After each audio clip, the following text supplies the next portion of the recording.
ఇది పలాస్ జీడిపప్పు బాబాయ్.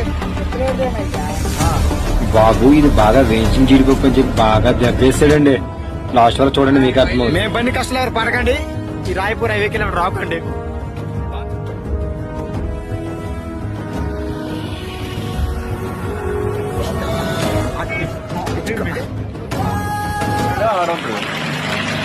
ఇది పలాస్ జీడిపప్పు బాబాయ్. ఎక్కడేనయ్యా ఆ, కానీ నాకు పలాసు ఎప్పుడు మేము ఎక్కడే ఉంటాను. నేను ఎప్పుడు ఓరు నాయన నువ్వు అంతాడు రా ఈడ గంగరాజు కూడా అమరా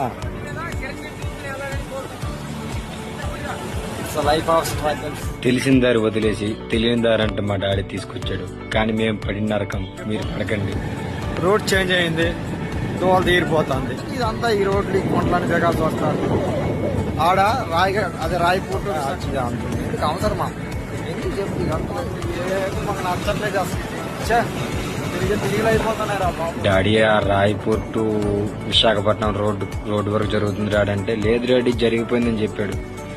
మాటలు నమ్మి వెళ్ళాం. కానీ అంతా బాగుంది, కానీ ఒక 2-3 కిలోమీటర్లు బాగలేదు. మీదంతా బాగుంది. కానీ మన జీడిపప్పు కోసం మాట్లాడాం కదా, మొత్తం కుళ్ళిపోయిందండి.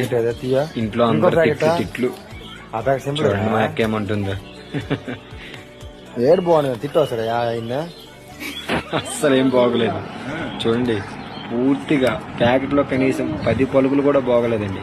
మీరు ఎప్పుడు ఇటువంటి తీసుకోకండి. చాపరాయి దగ్గర తీసుకున్నాం మేము.